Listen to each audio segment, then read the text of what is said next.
Good evening, viewers and listeners from all over the world.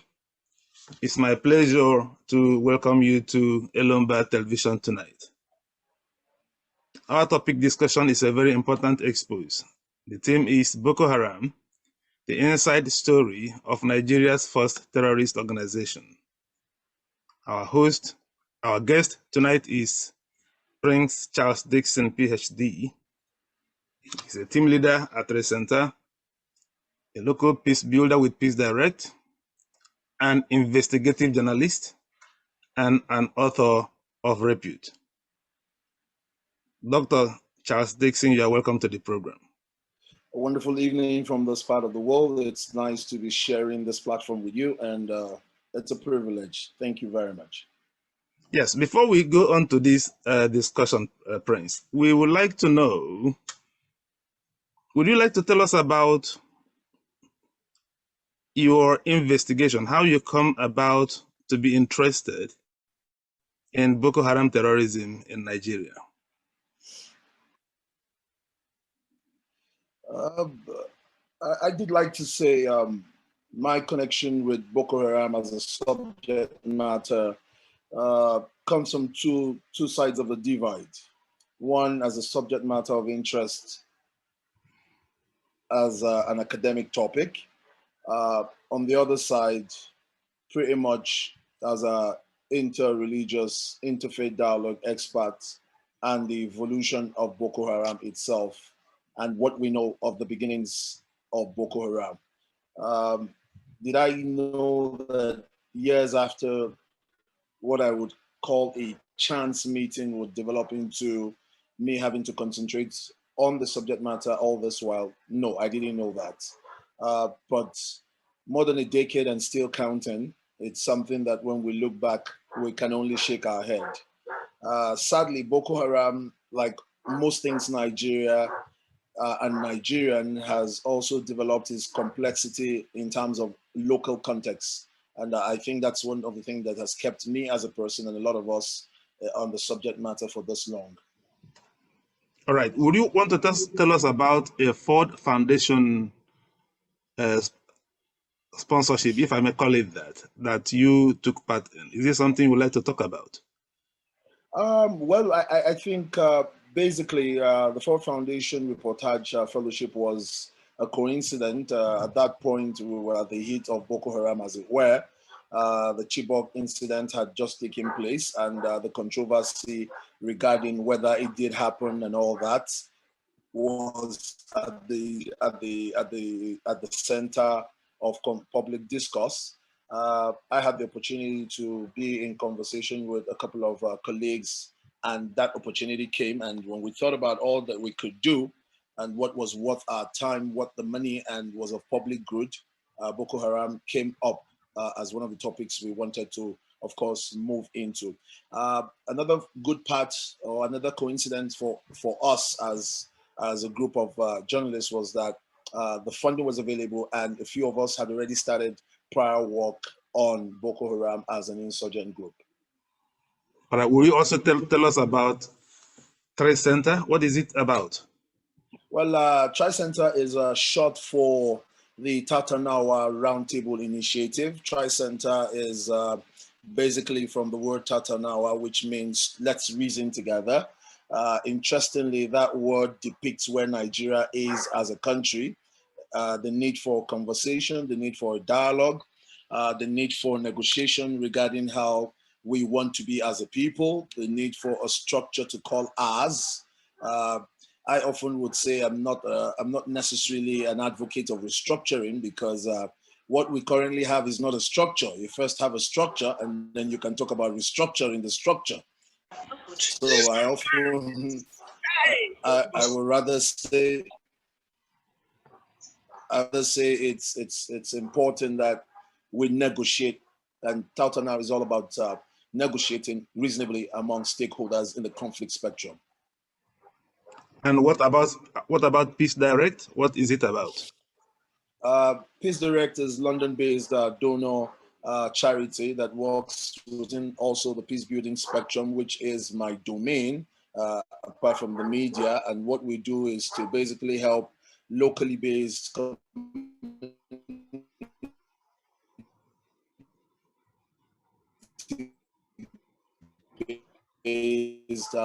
organization within also the thematic peace area. Now, when you and your colleagues got this funding to investigate some of these activities, which eventually included Boko Haram, what did you actually do? What does those investigations involve? Let me start from a very light note. What I first of all did was to pray I survive it, because then very little was known, and I think it had begun to get wings. It had started growing. We saw the localization of it. We were very limited in terms of what to look at, what to expect. Of course, maybe when I start to look into the story, the beginnings of Boko Haram itself, it paints a big picture of where we were moving into. It was more like moving into the dark, whether as media personnel, whether in our civil military relations, whether in terms of relationship with host community where Boko Haram was initially domiciled, whether in early conversations with the late Yusuf, or with a colleague like Ahmed Salkida, who we were together in leadership at some point, or my now late colleague in the NTA, who was one of the journalists who died in those, who was actually killed in those early days of Boko Haram.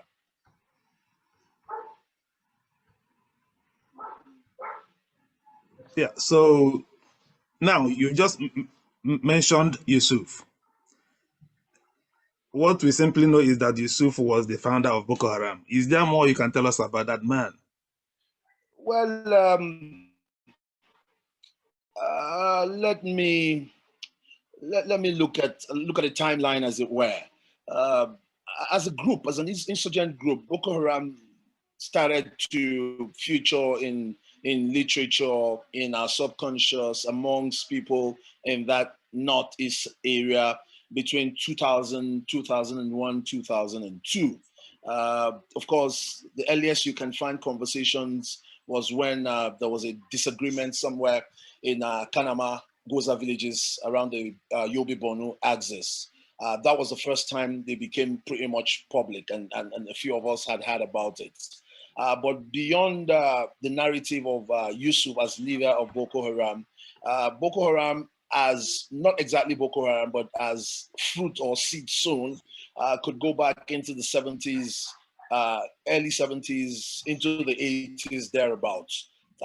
It used to be part of what we're calling Islam schisms, which for those Hausa-speaking audience we used to call them the Tashayowa, under the leadership of Sheikh Ibrahim El Zaki Zaki. It was basically what we look back and call preacher against warrior, warlord in terms of Islamic evangelism.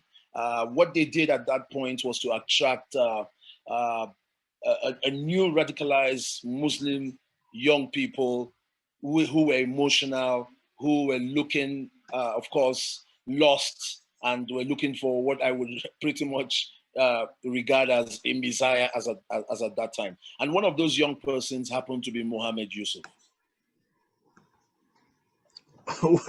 I'm afraid that this discussion will be leading me astray from my planned question, because when you say something, I now want to pinpoint it and get to the root of it.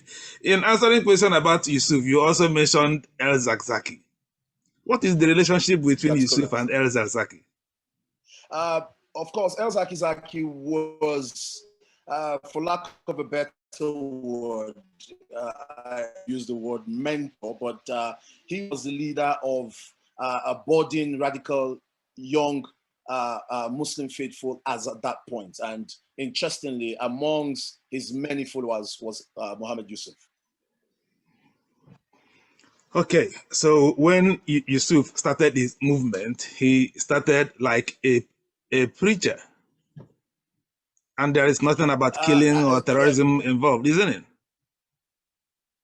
Yeah, permit me to remove the word like. He basically was your run-of-the-mill preacher. That was basically, yes, the rhetorics with time became as harsh as they could be, but he just came up as your everyday Islamic preacher.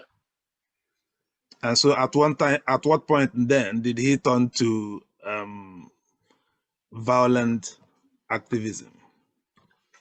Well, let me not use the word violent activism at this stage of a historical ride into Boko Haram.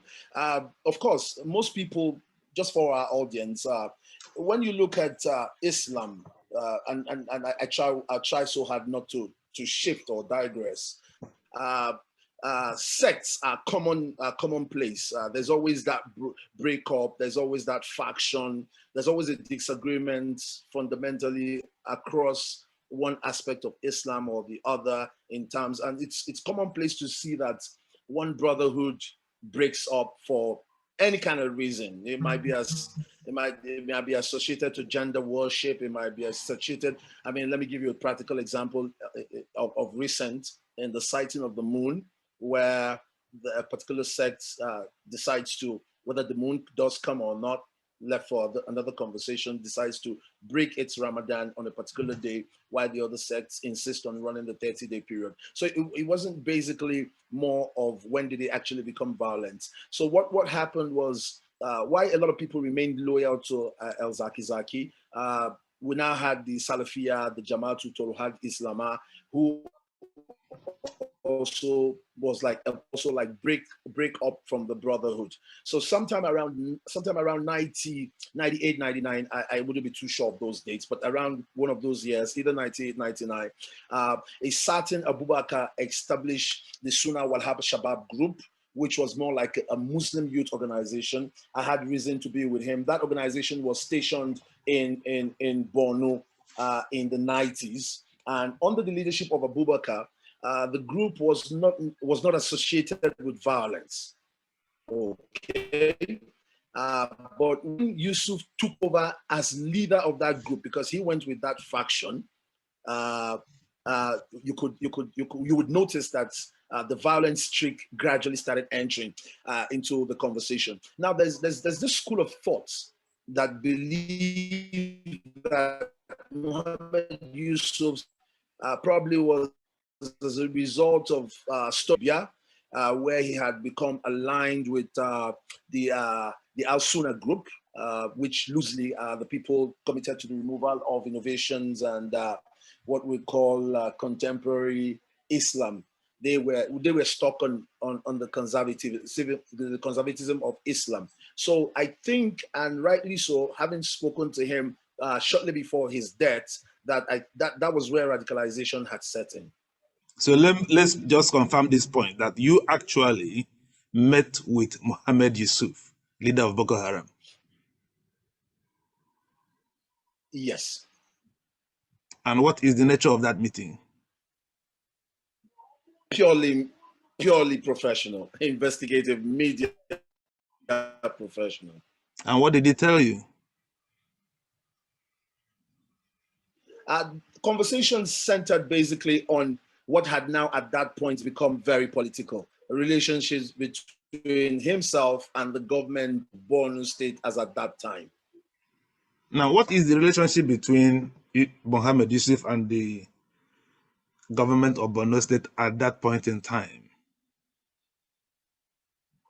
Well, again, that also probably takes us into again the relationship between religion, statism, and politics in this part of the country and this part of the world itself. Of course, our democracy, well, tongue in check for a school of thoughts, seems to still say it is budding, it is growing. Another seems to ask how long would it grow. But as at that point, several of Muhammad Yusuf's followers had political underpinnings, and because so seen as loosely a simple who had gained so much popularity, it was not uncommon to notice that there were members of the political class who were part of his sect. There were members of the security forces who were part of his sect. So many people across the board had pledged allegiance to his own group under, if I recall, the leadership of Alhaji Muhammad Indimi Mox in Maiduguri as at that time. Okay, let's move down to what led to his death. Why was he killed, and under what circumstances was Muhammad Yusuf killed? Sadly, should Muhammad Yusuf should he have been killed? I dare say no. And I don't know how this sits, but this is me talking from a very purely professional point of view. The killing of Muhammad Yusuf escalated the entire scenario, brought us to where we are. And because at that point, I think if we had handled all the branches of what Boko Haram was at the initial stage, it would have been able as a nation state to have navigated outside the Muhammad Yusuf quagmire. Killing Muhammad Yusuf as at when he was killed brought us to where we are, because it's not just that he was killed. Let's establish the fact that he was extrajudicially murdered. He was killed while in police custody, and as is with the case, whatever variants of you take the wrong step, there's always that room for escalation. So let's also establish this point. What made Muhammad Yusuf's Boko Haram to transmute into violence, since they were simply religious preachers in the beginning? There were several reasons. Let me take one step back and then I'll come back. Sometime in 2001, 2001, in Kanama village, the group split. There was a splinter group, and what led to that split was basically a dispute over fishing rights. That was all that led to armed conflict in a splinter of the group, which led the police to come in to settle the dispute. In what transpired afterwards, where a few members ran to the police and they disarmed the police, set the police station on fire, a precedent had been set. So, as is with the tradition, don't let's forget that we had just navigated around places like Zaki Biam, OD, where the government response was always to dispatch the army, raise down the community. That was the mosque in which several members of the group were killed, including, if I remember clearly, a factional head of the Boko Haram, Muhammad Ali, who was also killed. Surviving members of that group moved further and stayed in Maiduguri, where they met up with their old friends, old buddies, and of course, Muhammad Yusuf, who was now the sheikh or the missioner of the leader of the mosque in Indimi, or the Indimi. The group really was exposed to that public light, and of course, violence had become that streak they would use. And if I remember, I can't remember which of the, I think it was Punch or So that used the term the Nigerian Taliban. So that violence was born at that point. They would come in riding with motorcycles, go to a public police station and burn it down. They had established, that had started. So it was about that period. And in the beginning, he had a very good relationship with the then governor of Borno State. What was his name again? SAS. I think SAS used to be referred to Sheriff. Sheriff, yes, Sheriff. And now they've now turned to violence. So what exactly is their guiding philosophy? Let's remind ourselves. What is the guiding philosophy of the Boko Haram movement? Well, there is, and this is tongue in cheek. Is there a guiding philosophy? Not exactly. Because when you say guiding philosophy, I mean, you make it sound a little bit nice. What has happened to Boko Haram, on the contrary, is a metamorphosis from a local insurgent group to what has now become a highly sophisticated force that we see what the result is between them and state forces.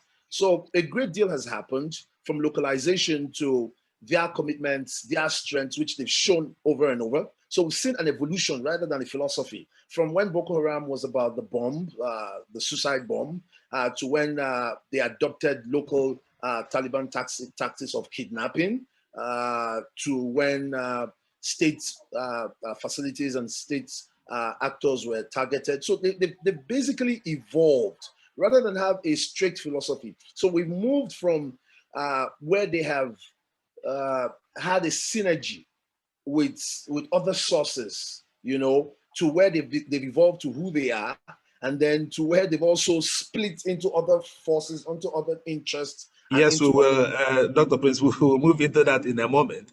Yeah. At this point, when Yusuf died, who succeeded him?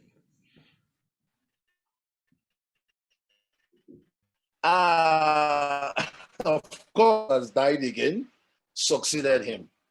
Sorry, who? We didn't get that. There was problem with the network. Okay, yeah, can you hear me now? Yes, when Muhammad Yusuf died, who succeeded him? I said the man with many lives, the one we've come to recognize as Shekau, succeeded Muhammad Yusuf. Is Shekau a title or just one individual? Well, Shekau is not a title, essentially. I like to use the word Shekau is a brand. It's become a brand. It's evolved to a brand. So you have several Shekaus. Because I know I'm sure you understand why I'm asking, because Shekau have died several times and resurrected several times. I'm sure you want to ask me if he's finally dead. Okay. He is dead. And now we have an announcement that he died, I think, 2 days ago. So is he finally dead? He is dead. Let me take your mind back to the Shekau that died some 4 years ago. The first Shekau that died before the one of 4 years ago. If you recall, that Shekau was gladly pictured as against the living Shekau with the marks on the forehead and all that, before another Shekau died about 4 years ago. Yes, Shekau is dead. Shekau is dead. Now, did you meet with this Shekau? Did you meet him? Would I tell you yes? No. Okay, did anybody actually meet? Because you met the original founders of Boko Haram. So these other very, very violent leaders, did you meet any of them? I might not be privileged to answer that question. Let me say this way. Let me put it this way, right? Elombah, between 2000 and 2003, and that was under the leadership of Mala Kachala, who was a very good friend, right? 90% of the membership of Boko Haram was drawn across state politics. When I mean state politics, there were commissioners who were members of Boko Haram. I recall that Muhammad Yusuf himself was building a mosque, a masjid, in a land that was donated by his father-in-law. I remember Fuga, who donated to the group, and it enjoyed support from Malat Kachala. And it's important to have a merger of thoughts. That was also at the beginning of the Sharia controversy. And Borno State was also at the heat of that conversation. So there was support. There was official public policy. It was state policy to support the likes of Muhammad Yusuf until Sharif now won the election. I think with Sharif came what we will refer to as a significant growth of the group as a group, as an Islamic group, moving from Borno to Yobe and Bauchi and Gombe and pretty much every other place, and until that altercation had happened. So if you look at that properly, you would begin to now understand that it was the case of us not understanding the enemy within. Yes, someone posted a note, because I will be taking up when people either want to ask a question or post a note. Let's clarify this point. Although I'm sure I understand what you mean, but maybe let our listeners also understand. A post here says, Shekau is the name of his place of birth. His real name is Abu Muhammad Abubakar bin Muhammad. so it's not a title. Would you want to comment or? No, it's not a. No, Yes. like I said, it's not a title. It's a brand. It's traditionally what we do in this part of the climb, where names are part of either a locality or either what or either what your father does. Shekau is not his name. Yes. Okay. So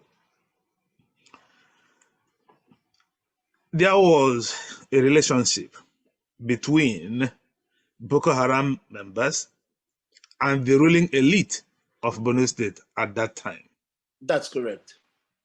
And a lot of people in government were also members of Boko Haram at that point. Yes. What had happened at that point was, under the leadership of Sheriff, what Boko Haram had gradually metamorphosed into was a state within a state. They had become a government by themselves, structures. They had their own. I remember he had taken me, Muhammad Yusuf had taken me to a large farm, which they were running themselves. They had their own police. They had some form of system within the same system. They were providing some kind of where they were providing both social and economic relief. And this was also helping them draw membership. So when Muhammad Yusuf was kind of having a conversation with you, taking you around, talking to you about Boko Haram, what impression did you get about Boko Haram at that time? It's still the impression you get when you have conversations centered around this, a conversation of a failed system, a failed state. The truth of the matter was that what Boko Haram had done at that point was to exploit the system. A system full of poverty. It was a system full of warmth. There were influx of refugees from village Chad. So it was what it was. Boko Haram was a function of a failed system. If governance was available, then we wouldn't have needed a Boko Haram or a Muhammad Yusuf, as it were, from the onset. All right. So at that time, you had what we call, let me say, you have a good relationship. Not that you had a working relationship. Let me say you had a working relationship with them, where you will meet them, chat about their goals, what they do, and then do your investigative reporting. Let me answer that question in a very rather naive manner, and then we can relate it. In recent times, you've come across where kidnappers have said they were brought in by the political elites, and this was not part of the agreement, and this is where they find themselves in. So let's put that in perspective. At that point, they had been allowed to fester. They had been allowed to become institutionalized. They had become what they became. But originally, that wasn't what they were meant to be. So let me put up another dynamic into the conversation. Imagine a redeemed Christian Church of God with its membership and leadership metamorphosing, for whatever wrong reasons, into an insurgent group or a terrorist group. Okay, someone posted something here that made me want to ask this question.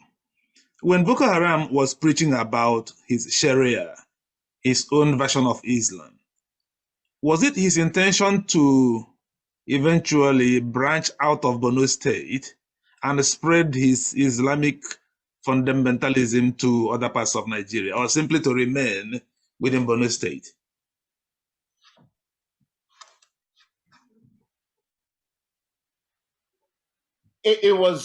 I'll answer that question in one phrase. Understanding the religious landscape in northern Nigeria, understanding what happened in 2001 to 2004, which we call the failure of the Kananam commune, as it were. We refer to it as the failure of jihad. And then you need to understand the involvement of the Salafi community. And then, I wish I didn't have to say this, but please, my audience, take it in the light in which it was said. We also saw the evolution of the Pantamis, what we refer to as from preachers to preacher warriors. So yes, there was a bigger picture, and the bigger picture was Islamization based on that understanding. So there was extensive dawah, what we call preaching, and not just the dawah. There were debates across clerics, different schools of thoughts, debates across Western education, Western civilization, secularism, corruption within the states. And in the course of this conversation, for Boko Haram, the ideal was that we were going to have an Islamic state, by and large. By any means necessary? Yes, by any means necessary. Now, what is the composition of these original Boko Haram members? Is it the importance of this question will be what a comment in the chat room now said about the caliphate. They wanted to declare a caliphate. What's the relationship between, even without Boko Haram, but what is the relationship between the Kanuri and the caliphate based in Sokoto State? Let's establish this fundamental before we proceed. What do you think? Well, sometimes, let me quickly correct an impression. For Nigerians, it's very strong to use that word, what do we think? But sadly, and truthfully, as the case might be, from the academic standpoint and from what it is, it's not what we think, it is what it is. There are two schools of thought. Underneath those two schools, there are various other dichotomies. So first of all, Islam as practice has its Puritan angle, and then it has what we would probably want to refer to as contemporary Islam. Now, let me say this pretty much clear. Boko Haram, as a sect, had conducted its operations more or less peacefully for the first 4, 5, 6, 7, 8 years. That drastically changed in 2009, 2010, when an investigation had been launched into the group activities following reports that the members had started arming themselves. Chadians were coming in. A part of the sect in the Cameroon had also come in. Before that,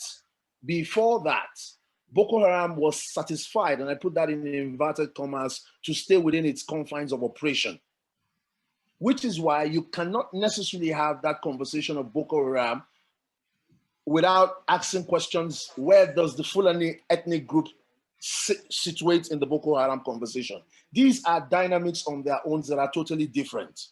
Okay? Now, the government of the day at that point had been increasingly inundated by even some of us. I remember on one such trip when I had come back, I had done an anonymous report and had sent it to those who should know that there's an increasing military character of this organization, including the fact that some military officers, as at that point, had become sympathetic to the cause. Now, be that as it may be, we cannot have a conversation of the caliphate without bringing in the emotions of Nigerians. Sadly, those who should know, those who are purportedly very educated, that live under this cocoon of there is an Islamic agenda. And when the Sultanate is mentioned, you cannot but have that conversation of Islamization. But you see, we sometimes put it in academic slits and say the opposite of an Islamic agenda would be a Christian agenda, would be salvation. So then me asks, what is the Christian agenda? Okay, now let's move into the Boko Haram mutation. How many factions of Boko Haram do you think we have today? I've got 10 fingers. We've got as much as that. It's now metamorphosed into not just Boko Haram, but different. What we probably have now are warlords holding portions of territory and a chain command where it's about interest. And what is the relationship between Boko Haram and Al Qaeda? It's pretty much dynamic. Of course, we've got Al Qaeda operating in West Africa. Then we have ISIS. Now, the relationship between Boko Haram and the larger insurgent terrorist complex organization is as complex as it comes. Now, we might on one end have this conversation from the premise of places like Yemen providing training for Boko Haram fighters. And then you begin to understand it. Okay? Then we can now say, okay, the relationships evolved after the death of Muhammad Yusuf. And that also now, with the control Shekau now had, the original Shekau had after Yusuf's death, they now ventured into relationships based on what was available. Now, these relationships were basically tied to finances. Now, let me put this in perspective. Boko Haram metamorphosed and grew with border towns linking Nigeria, Niger, and Chad Republic, Borno and Yobe states. Virtually under that command system, there was Boko Haram for protection, there was Boko Haram for training, there was Boko Haram for transit, there was Boko Haram for attacks, there was Boko Haram for recruitment of new members, there was Boko Haram for what we would refer to as socio-economic means. Okay? So this determined what relationship they had with outside terrorist organizations. Let me give an example. When Boko Haram infiltrated into the northern part of Cameroon, all right, it was basically because that part of Cameroon was seen ideally good ground for ideological indoctrination. That was why. It was a place where there was a high population of impoverished Muslim population, and it was fertile ground. And so they needed funding, and funding did come in from what we would refer to as sister Islamist organization. All right? Yeah. And so it's good to contextualize it from that point. So it wasn't a random an Al-Qaeda relationship or an ISIS relationship as plainly put. All right, we thank you. Let's remind our viewers and listeners that you are speaking to Prince Charles Dickson, PhD. Dr. Charles is not just speaking from the perspective of someone who have read about Al-Qaeda in books, but from someone who have actually traveled into the territory and interviewed their leaders and related with them to build up a knowledge base on which he is speaking to us today. Now, you've mentioned about Boko Haram opening up access to funding. Who funded Boko Haram when Yusuf was leading it? And who funded Boko Haram after Yusuf died? And who is funding Boko Haram today? What do you think? What do I think? What do I know? Yeah, what do you know? Is Nigeria really worth dying for? This is a country where what you know could actually determine whether you're alive tomorrow or not. Let me answer the first part of that question. Local government at the very local level funded Boko Haram. Boko Haram was funded by sympathizers who felt aggrieved with the system on inception. After the death of Muhammad Yusuf, who funded Boko Haram? That I might not be in the best of position to make public knowledge. And who funds Boko Haram today? That's public knowledge in the real sense of it, because apart from the multiple sources of funding, from kidnappings to their farms, let me answer that question this way. It is safe, very safe, and I stand to be corrected, and I just had that conversation with an insider only very recently. The entire fishing industry in Borno State is controlled by Boko Haram. Elombah, did you hear that? Yes, keenly. So when you want to get fish, the fish that is sold in the market in Borno State is Boko Haram. So when you ask are they funded, that's one economic base for them. I would have probed. I could. I would have probed further, but I will understand you may wish to claim. Fifth Amendment. I have claimed it already. You have claimed Fifth Amendment because my question was three-pronged. You claim Fifth Amendment on the second part, and I will respect that very, very, very, very, very well. The the relationship between Boko Haram and the political elites of Borno State, is it still continuing today? Yes, it's still there. It's an area nobody wants to talk about, but it's still there. And there is always that underneath conversation of we probably can stop this whenever we want to stop this. Now, the recent manifestation of Boko Haram is basically what we would refer to as a long civil war within Islam itself, where we've had radical reformers across the mills, if they are probably unjust, and then what we refer to as the conflict between Salafist fundamentalists and tolerant Sufi schools of thought that actually dominate our traditional Muslim elites. So when you, in answering that question directly, yes, that relationship is still there, will always be there. Okay, the violence in northern Nigeria today has developed from a one-pronged Boko Haram in Borno State and Yobe State to a 10-pronged banditry and insurgency all over northern Nigeria. What is the relationship between the banditry in Zamfara and Kebbi State to what Boko Haram? Is there a synergy between the two activities? Are they connected? Yes, they are connected in the sense that one has served as a base for the other. The recent surge in Boko Haram activities prior to the banditry in Zamfara is what was actually expected. Now, it's good to also look at the territory. It's good to understand the territory. Understanding the territory is looking at what we call the traditional Muslim society that we had in Nigeria.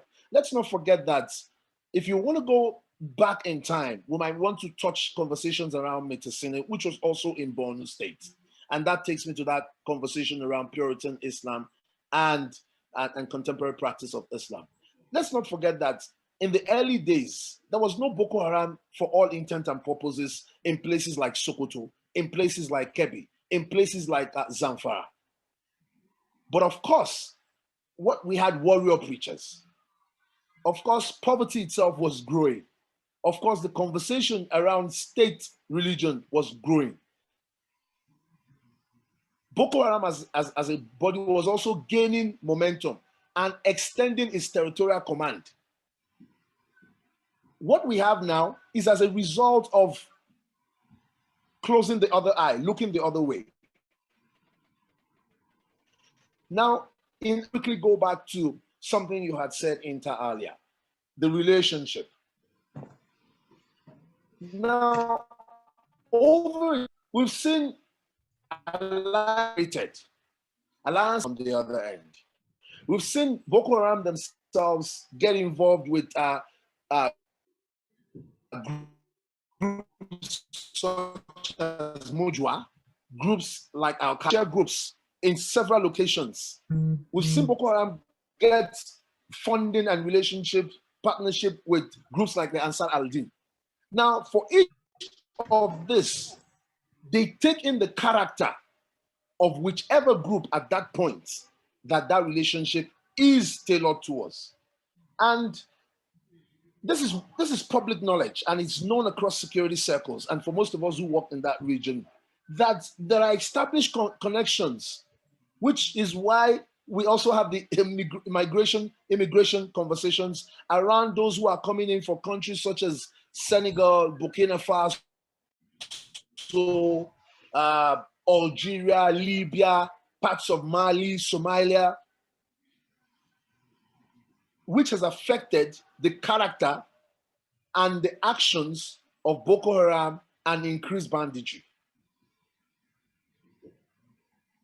So, in other words, Nigeria would like to confirm what is the relationship between Boko Haram and the so-called Fulani herdsmen that is the topic of the day.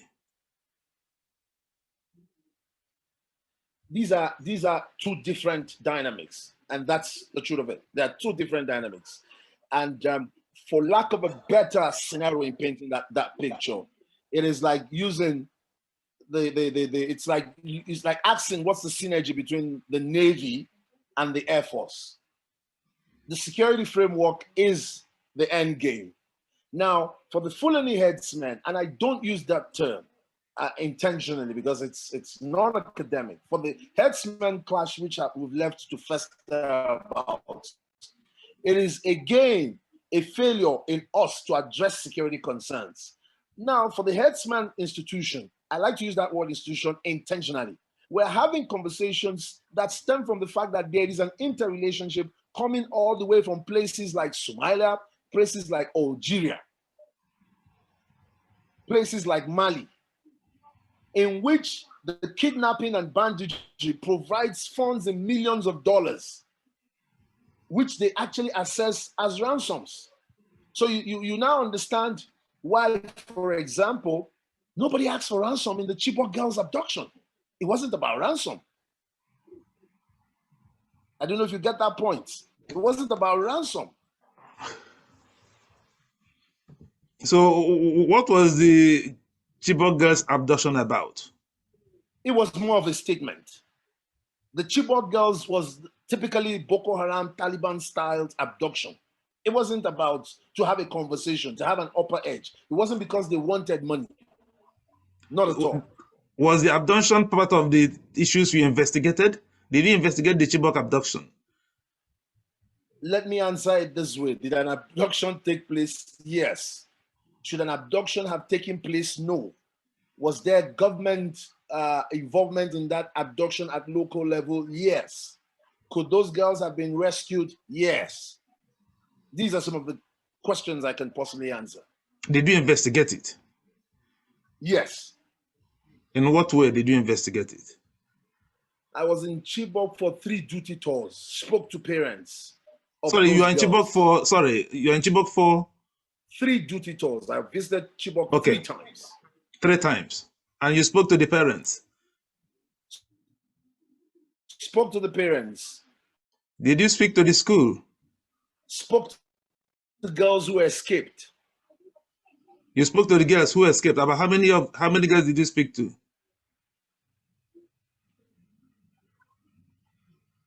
Over 11 of them as of that time. And what did they tell you? Over 11. It depends in terms of specific. What did they tell me? What do you want to know that they told me? I want to know everything. Sorry.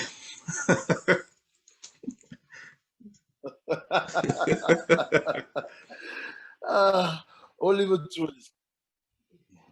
Like I said, likely, and looking back now, the Chibok conversation was a sad story. And I think for a better understanding, some of us need to go study the Lord Resistant Army's abduction in Uganda, where those girls were taken for several decades. That probably captures the Chibok girls. I sat down with a parent of one of the girls, and he said to me, "I never see her again." I pretty much was begged to allow her to go to school. She probably wouldn't have gone to school that day. You can't have the Chibok conversation without talking about our ethno-religious shape. You can have the Chibok conversation without asking those questions in those earlier days, which we asked.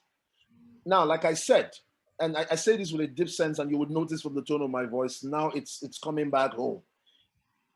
Those days, the reason why we had security across schools, I remember going to Yobe, visiting the school. I'm trying to recall the exact name, the technical school where some boys were killed. Boko Haram made statements. It wasn't about picking up ransom, or they made statements. And if they were taking away girls or boys or whoever, they wanted to negotiate. They wanted to talk. And it was evolving, like I said. I remember speaking to somebody who had come from Goza. When they had raided that town, she was serially raped. She was pregnant. She had come back to her community, and her community was not willing to accept her. That was the mood. It was also a mood of Next week they'll be coming back. Next week they'll be coming back. Next month they'll be coming back. It was also a mood of an unresponsive government. Yes, government has gotten pretty worse, but it could have been better at that point. But it was no better. I think I'm privileged to be able to spill this out. I remember being on the entourage of now WTO President Ngozi Iweala. We flew into Chibok, had a fantastic ceremony. How many years afterwards, there's supposed to be a school in Chibok. Money was allocated. That school isn't there. So what happened to the money? What part of it? These are the questions. So what part? These are the questions. And then since Chibok, hundreds of other boys have been abducted.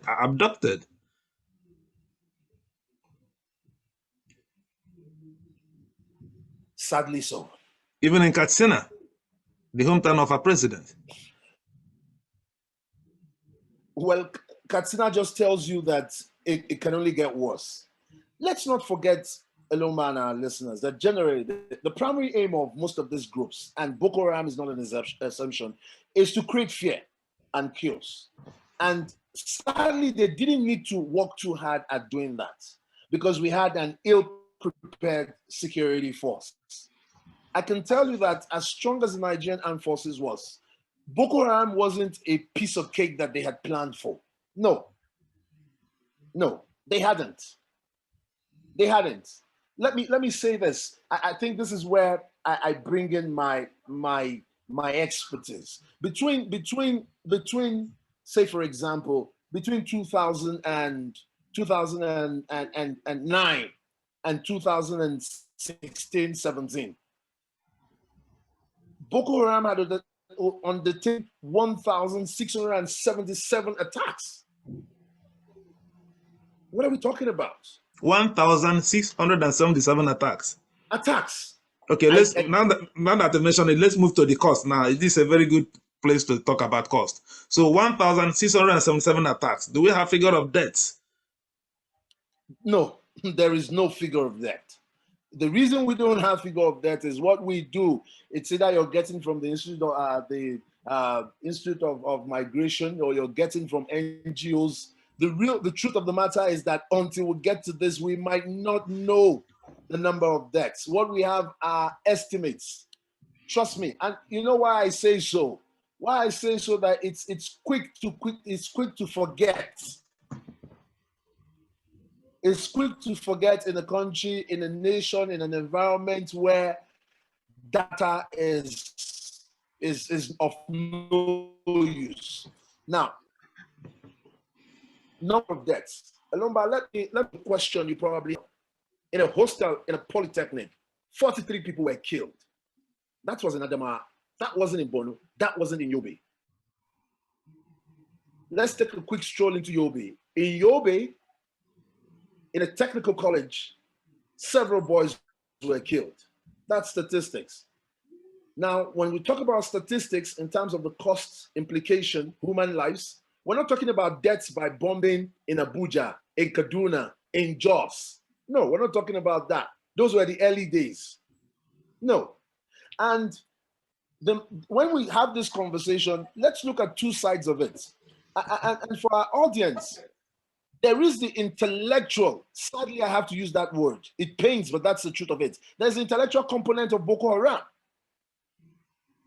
At some point in the evolution of Boko Haram, those that were part of Boko Haram that were non-state actors were from the intellectual class. I remember speaking with several dissertation students who were running their PhD who became disillusioned in the system, and they were Boko Haram members. I remember speaking to a Boko Haram doctor, and the question was, what are you doing? What are you doing here? And I think it's important for some of our listeners to now know when conversation around de-radicalization happens. It is not because we can put a gun and shoot someone dead. It is because when the caliber of some of the people that are involved from the intellectual framework of Boko Haram, you cannot but have that conversation around de-radicalization. Some of the early members of Boko Haram were graduates from ATBU. There were students from the University of Maiduguri who had become disillusioned for whatever reason. I remember we had done a work on the rich kids who fund Boko Haram. They were getting money from their rich, influential, high public office holding parents. Then if you ask me what's the cost of this insurgency, let's move further. Of what cost is it to the military? Boko Haram over the last 20 years evolved a new system of racketeering in which the military itself became an accomplice. Apart from the conventional selling of information across board between Boko Haram and the military, we now had the sad situation where on 2 occasions I had infiltrated, and we had a big bubble between the defense headquarters and the field operations where monies, pseudo non-existent soldiers were being created, they were being killed, and monies were allocated and they were disappearing. Of what cost is that to the nation? Or do I give a particular case where a contractor somewhere up there, who incidentally is part of the ruling class, got a contract, went to Angola, you had me, went to Angola, dumped UN vehicles that were obsolete, brought them into Nigeria, went to Kaduna. These cars were units costed for barely less than $300 and were dumped on defense at almost $20-something thousand per one vehicle, and they were refurbished, and the soldiers were killed in those same vehicles. That's the cost. How many Nigerian soldiers have been killed in this Boko Haram war? Do we have that? Because I remember you wrote, in the course of my research, I saw a report you wrote for ICIR, or rather you contributed, about the cost of Boko Haram war. Am I correct? That's correct. Yes. So what's the cost to the Nigerian military? How many soldiers have died? At the last official count, we had over 700. At the last official count. As it is, the Nigerian military do not have a count. And I say that with a sense of authority. One of the sad stories. Talk about, yes, go ahead. You wanted to chip in. Yeah, one of the sad stories you wrote about is where some military officers will be ambushed by Boko Haram, killed, mutilated, buried in mass graves, and their families will be looking for them. They wouldn't know what happened to their sons who are members of the Nigerian military, and the Nigerian military will simply not tell them, look, this is what happened to your son. How many of such stories did you hear? In fact, it got to a stage. It wasn't just about them not. I know it's sad to talk about things like this without looking at some of these figures. You know why we don't want to talk about this? Because they are simply out. Now let's start from the very mundane.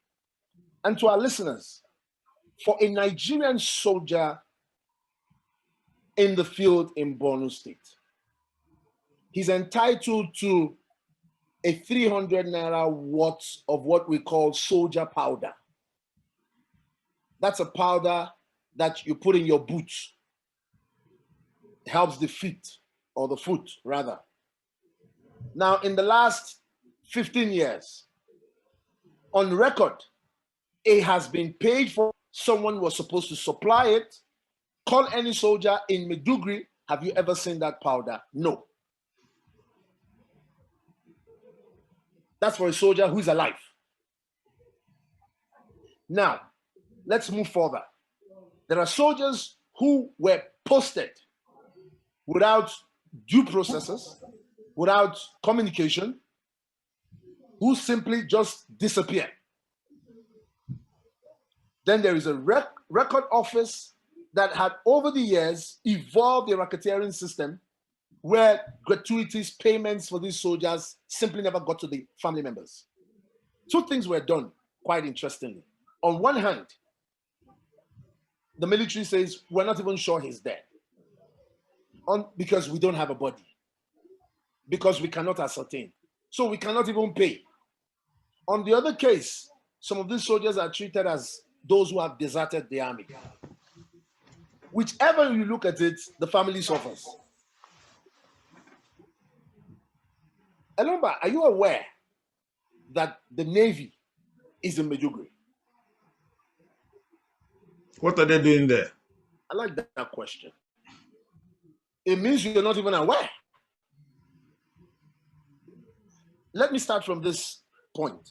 The Navy at some point suffered heavy losses in Maiduguri. And the question is, what are they doing there? So it's possible to almost say, because you don't know, a lot of people don't even know they are there. So how do I cost that? They have an office. The Navy has a base, an operational base with officers there. And the question is, what are they doing there? Whatever we call territorial waters in Maiduguri at the moment, or in Borno at the moment, is run by Boko Haram.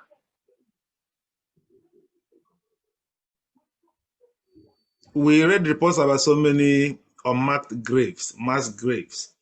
People will blow the whistle, they go there, they actually dig up those grounds and saw decaying bodies of soldiers. Your reports also touch on it. Will you tell us about them? Decaying bodies of soldiers, decaying uniform, underground mass graves. Let's not go back to where we're coming from. Let's just talk about the recent past. 2 fighter jet pilots, nobody. Elombah, there are just two. The official response, as I speak to you, except you get another one tomorrow morning, is that whatever propaganda that Boko Haram put out there, that vegetation is not represented with the Nigerian environment. It couldn't have been there. The plane crashed quite all right, but we're still searching for it. How does that sound like a story? Now, I can tell you verifiably that by the time we decide to, that's just 2 out of thousands of bodies. Let's stray 1 second. Elombah, we're talking about soldiers, right? In the last 5 years, vigilantes evolved. Hunters were part of it. Nobody talks about that. That's also part of the cost.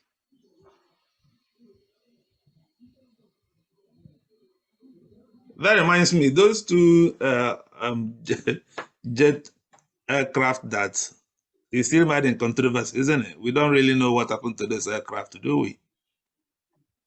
No, we know. It was shot down. Shot down by Boko Haram? Yes.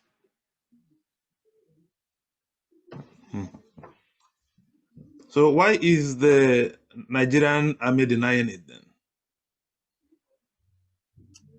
Maybe my answer would be, as a country, have we ever accepted fault? Have we ever agreed? Have we ever been truthful about most things about nationhood?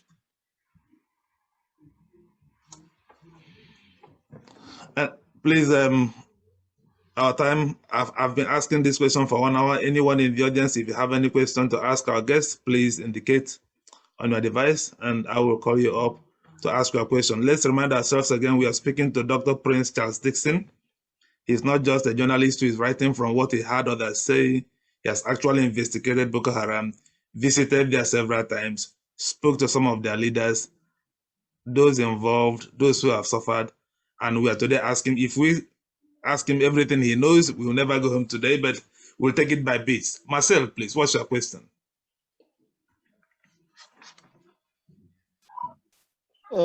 Doctor, thank you so much for your information. I just wanted to find out, as it stands now, what is the primary motivation of Boko Haram as an organization?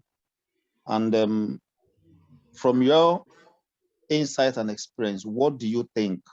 Do you think the war can be won? If yes, what do you think can be done? Thank you very much. Where we are, is that all? Can I go on? Yeah, you can go on. Go on, please. Let me look at the sphere of Boko Haram today from just 3 quick ones. Boko Haram has evolved as a political challenge. It has evolved as a security challenge. And then it has, with those challenges, brought about economic effects, social effects. And that is where we are today. Now, government response towards Boko Haram has not been adequate. And that's the major reason why we've seen the issue of Boko Haram degenerate into its present condition. So right from the beginning, what government should have done was basically to adopt a multifaceted approach comprising of political, social, and economic dimensions as a major strategy. And that's the truth. Did we do that? No.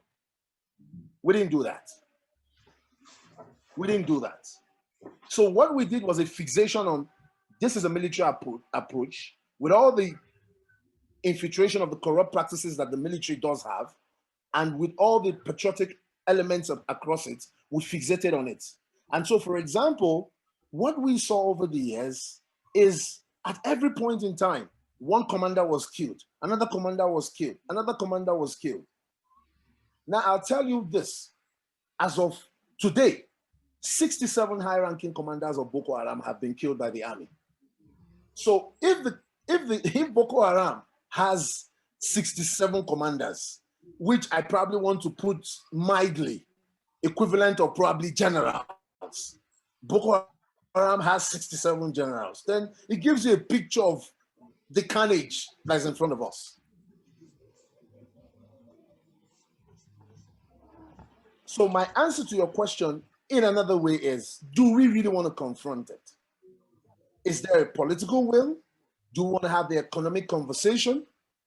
An example of the economic conversation is across Borno State, for example, and Elombah, I think you can even answer this as a practicing media personnel. There is a consensus of agreement that Zulum is doing considerably well. It means that even in a place with all that happening, if you want to resolve the economic quagmire in terms of governance, you can do that. And if you do that, you can now tackle that, the other elements within the entire structure. All right, we thank you. Let's ask Chika Udemko, please, your question. You can unmute yourself now. Okay. Prince Charles, you know, I follow you a lot, and I know what you've done so far. Could there be a resolution? Could deradicalization also be a solution to the process? I have covered deradicalization. I've even written some papers on it. Could deradicalization also resolve this Boko Haram debacle, given that at some time the government vigorously pursued the program? At some time, I've seen some of the repentant, yes, well, I won't call so-called, but because I've interviewed them, repentant Boko Haram members. We've seen what they have said, we've known what they have said, and some of them also, we've gotten a preview of how the Boko Haram operates. So could deradicalization also provide solution to the debacle called the Boko Haram? Thank you. All right, Chika, thank you so very much, Odemko. How are you doing? Let me answer this question with a high sense of sarcasm. And what example could I give other than, this is one hell of a country. Nigeria happens to be one of such countries where you would attack Boko Haram on Monday, and then on Sunday evening, it will be on the papers that they are going to be attacked. And then you expect Boko Haram to stay there and wait to be attacked. I don't know how that works.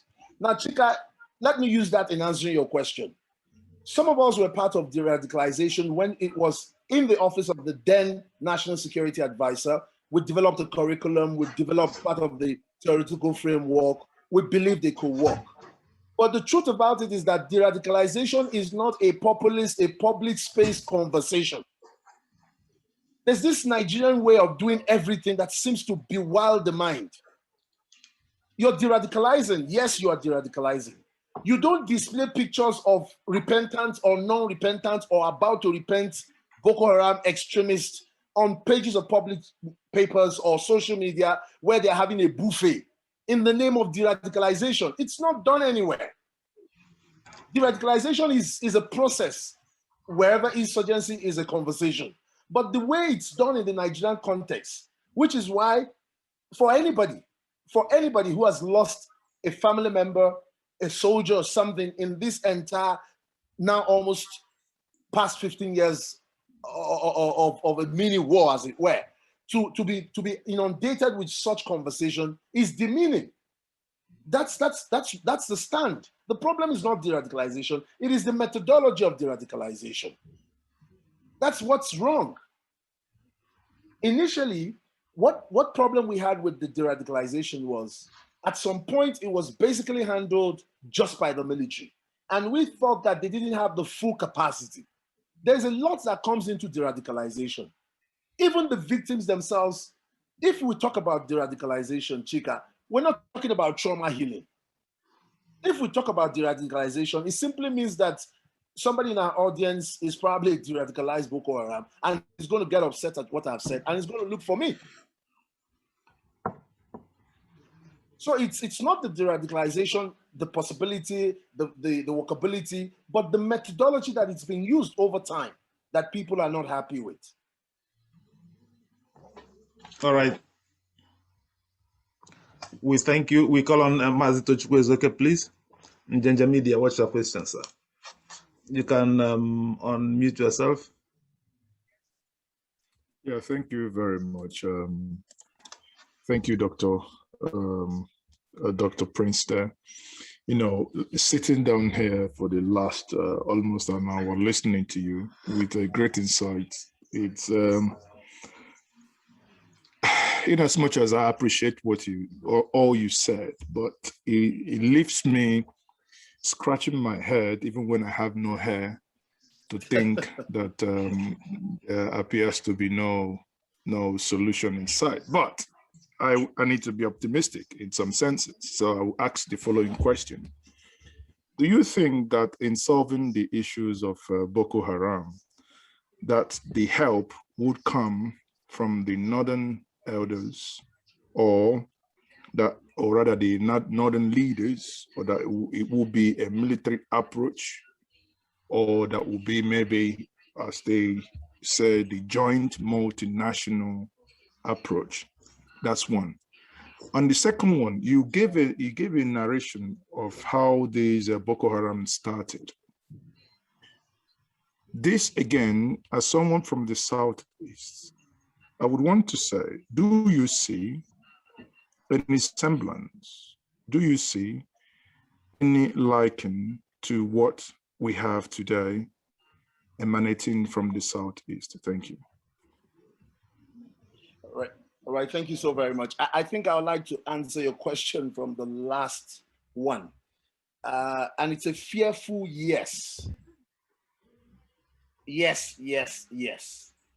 Yes, because sadly, we often say history repeating itself. We can see all the lines. We can see all the lines that they're falling in wrong places, but that's what it is. Everything happening in Owerri, for example, in parts of Abia, they're the trademark of Boko Haram. Let me tell you, let me give you this insight.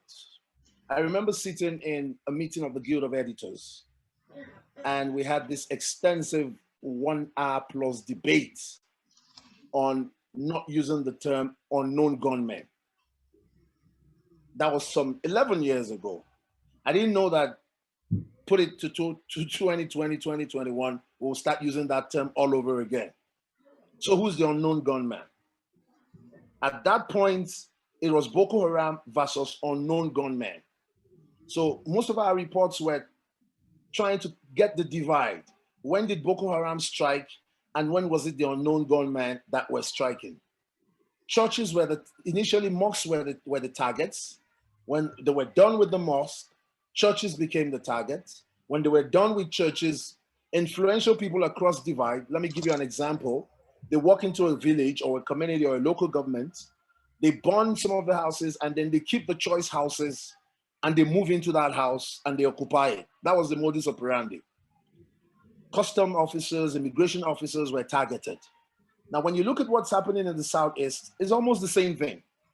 Because if I were to say, my dear brother, hair or no hair, you probably will scratch some more. Where is the funding for the same group that's terrorizing the Southeast coming from? And then what's happening to the elders in the Southeast? in the early days of Boko Haram, there was, sadly so, because of our ethno-religious setting, there was a blame game.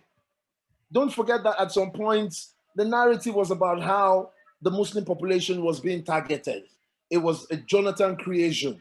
It was to get, and at that point, there was a graveyard dead silence of groups like the Bonu Elders Forum, of Arewa as an institution and as a strong group. And the oligarchy, which is more today on paper, and I say that there's an illusion that there's a northern oligarchy. It doesn't exist anymore. What you have is fragments of it. Now that leads me to touching that very sore point. Please don't lose hope, even though I think I have also lost hope. There is no military solution, because the truth of it is that the military as presently constituted cannot tackle it. Now, permit me to take a footnote from my military conversation. My dear brother, how is military recruitment done? Most of the officers we have are officers who got into the military through the elitism and class system of the Nigerian army, not prepared for any of what is happening, which is semi-jungle warfare in Boko Haram territories.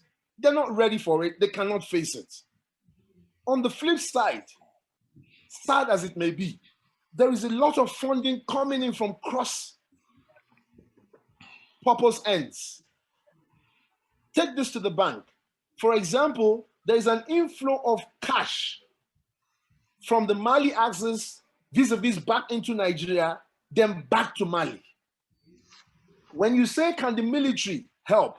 I now ask the question, how does the central bank, for example, our banking system help?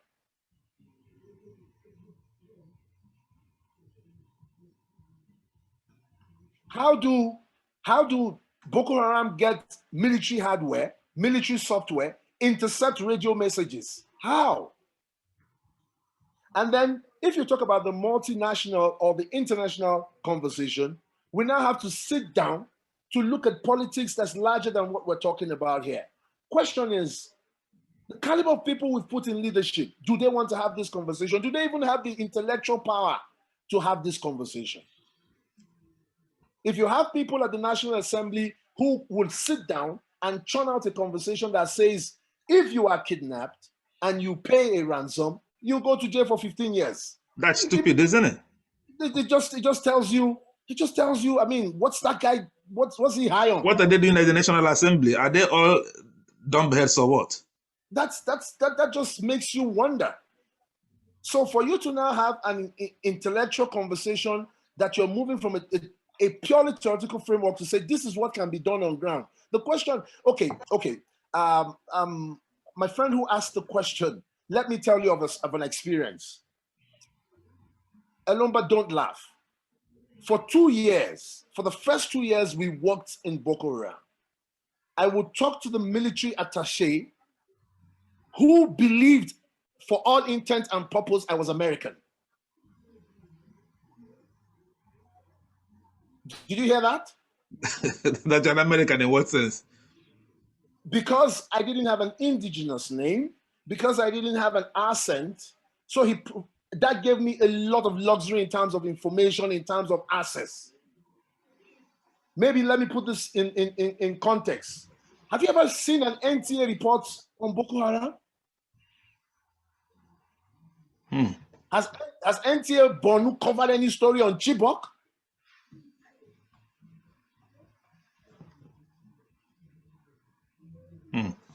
That's a good. I don't live in Nigeria. Those in Nigeria will be able to tell us whether NTA has covered any of these reports. I don't know. So my dear brother Ginger Media, I feel your pain. I'm situated in that pain that we don't see. People talk about a light at the end of the tunnel. We don't even know how long this tunnel is. So trying to look for lights is pretty a tough call. All right, my brother, I don't know how many questions. There are so many hands. I don't know how much question you can take. If you allow me, I'll continue calling them. Abubakar I, please. You raised up your hand. What question do you want to ask? Abubakar, Dudse, please, if you are still there. Hello, good evening, everyone. Good evening. Yeah, I'm Prince Charles, longest time. How are you? I haven't seen you in a long time. Very well. We've lost contact. Well done, Yeah, sir. how are you? That's true. Yeah. My question is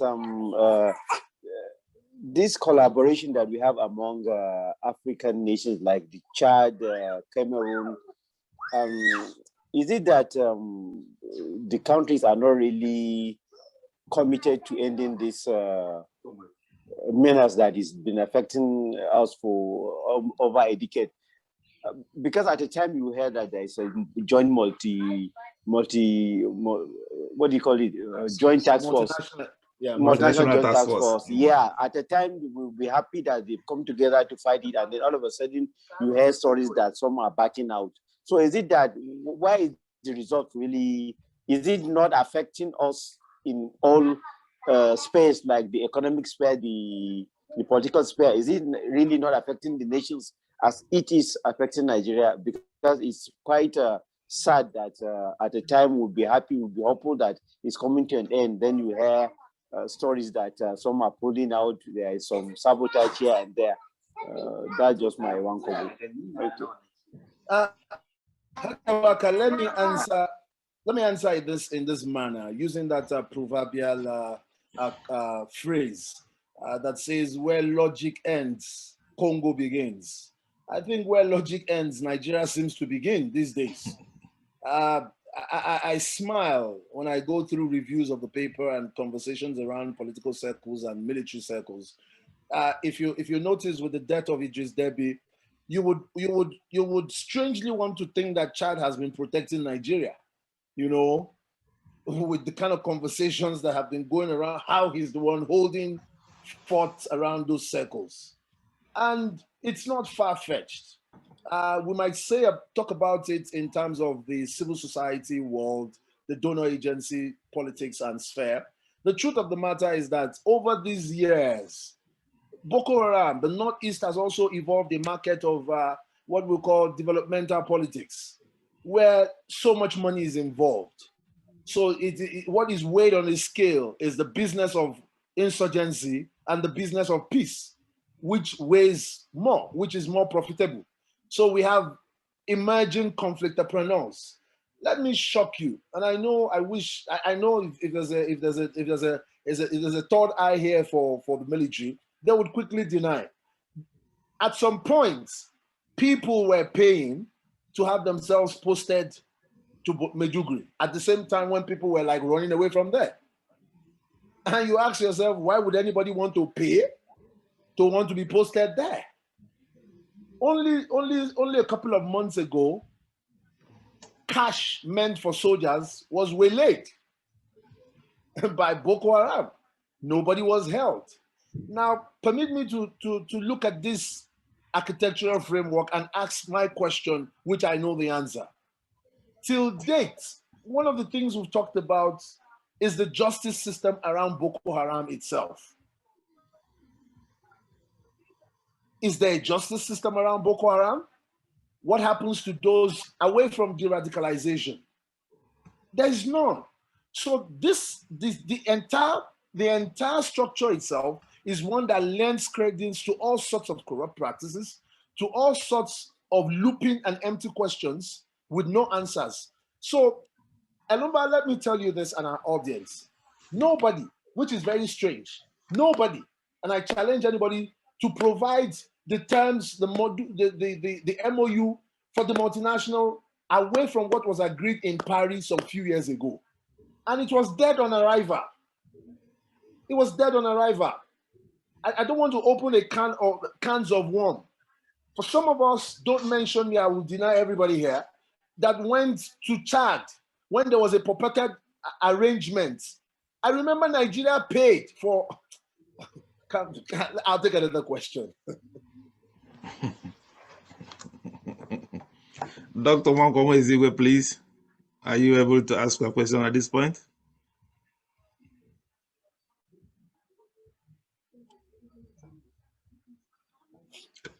Can you unmute yourself? Sorry, let me just, Yeah, let me just make some few comments. Because he did a very nice job, but I can see that he concentrated more on southern Borno side, on mainly southern Borno. I've done some work around the Lake Chad region and on Cameroonian side, from Malta to Gamburu. And I just want to make some clarification. First is, there was a question you asked him, he didn't explain it more. The relationship between Borno, Kanuri, and the Fulani. And let me just add that Yobe State acts as a meeting point of the Borno Empire and the Sokoto Caliphate. And in Yobe State today, after the Kanuri, you have the Fulani as a second largest ethnic group. And also be aware that both Borno and Yobe are multi-ethnic states. Borno has more than 20 ethnic groups, the same thing with Yobe. But oftentimes, we cover them as Kanuri. And that, he was talking about fishing as the main. We talked about this issue when we talked about the death of Itino and the role of Chad. The Chad zone is mainly dominated by the Shua Arabs and the Buduma. And the greater part of Lake Chad belong to Chad Republic. And most of the fish we have actually came from there. Let us be very, very clear. The people who original sponsorship of the Boko Haram were the northern governors. There was a time Boko Haram threatened them. Boko Haram ransom. It was clear. And it is also obvious that the federal government wants the Boko Haram to be sustained as a way of creating a state of instability in the country. Because the only way they can maintain the present authority is to create a state of instability that also give them leeway to rig elections. For example, I worked among the Shua Arabs, I worked among the Cameroonian soldiers fighting Boko Haram in Malta. From Malta, I entered Gamburu. I worked against Gamburu has the largest refugee camp of displaced people, both Cameroon and Nigeria. And I worked among the refugees there. And we also have a big military camp there. The soldiers don't go to war, they just send a small party with few pickup vans to go scouting. And you see Boko Haram finishing them. So the major point that we have to be very, very specific. Chad and the federal government are in cooperation to make sure that Boko Haram is sustained. Because the sustenance of Boko Haram also makes their hold in power very, very effective. And the idea of not being divided, no. Now they are one, so long as it has to do with the hold on to power. So military, the only military option to the solution of Boko Haram is counter-insurgency. And what I mean by counter-insurgency? You need another set of rulers in Nigeria, not present class of rulers.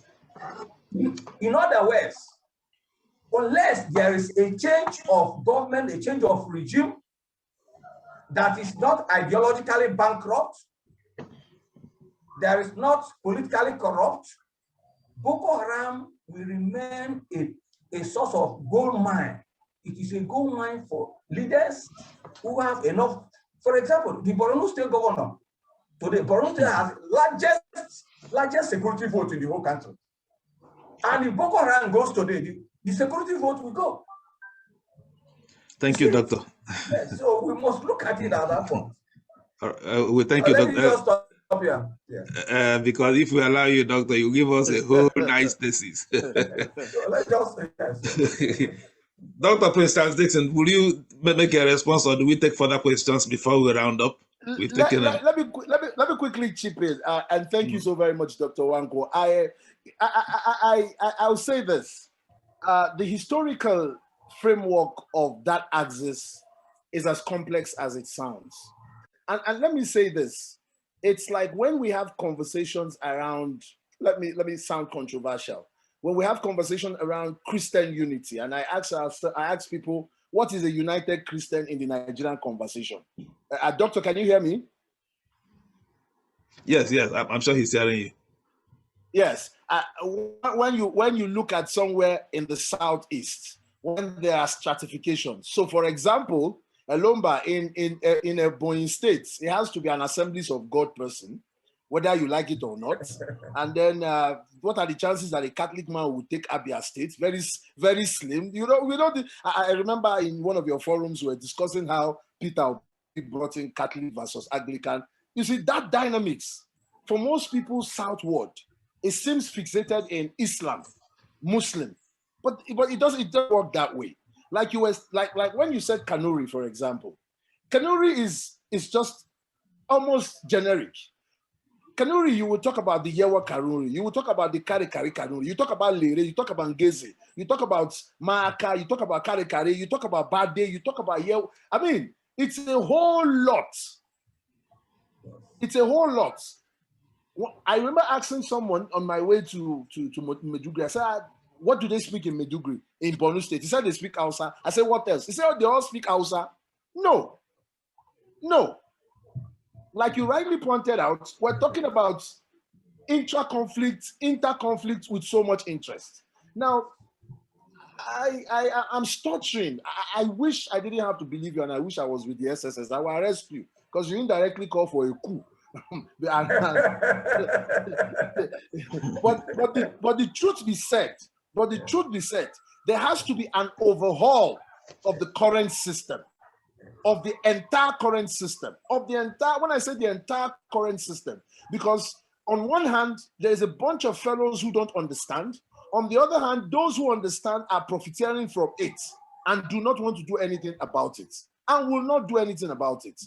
There are conversations that some of us, when we put in public spaces because we know, only generate more heated conversations.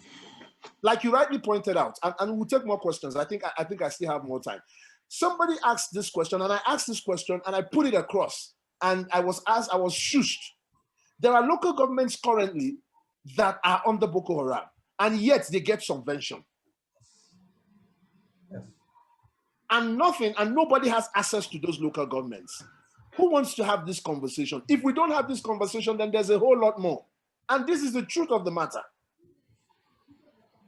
This is the truth of the matter. I know very well. Hello, am I there? Yeah. I know very well. I don't know if we have audience in Medugri, but for what's happened in the last 24 hours, there's a lot of celebration in Medugri over the death of the brand Shekau. There's a lot of celebration. But the question is, how does the military high command cash in? They can't cash in because there's a section of that military high command that is in a conversation with the Al Qaeda arm, all the way coming from the Algerian Moroccan axis. If you look at the markets, the IDP camp you were talking about, it has. I remember when there were conversations around having to let it, close it. I can't remember those who were against it. It has become a market on its own. Yes. A big market on its own. And Elombah, do you know that there is, oh God, there is, I'm not emotional. I'm almost dead emotional. There is a big market that supply children from the IDP camp, and there's a southern market for it. My brother, people interrupted me. I told you I will ask you about the IDP camp, but I haven't got into that. I think I will have to create another program, please, for us to discuss IDP, but go on.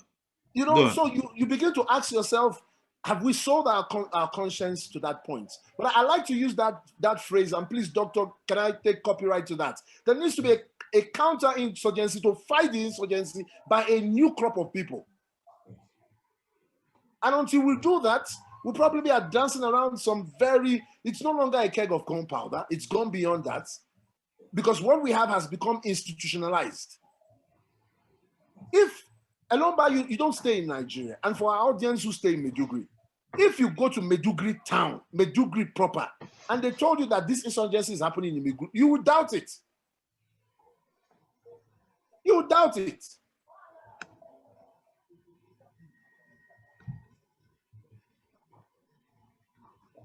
Oh. Can we take question from Raymond Unebu, please?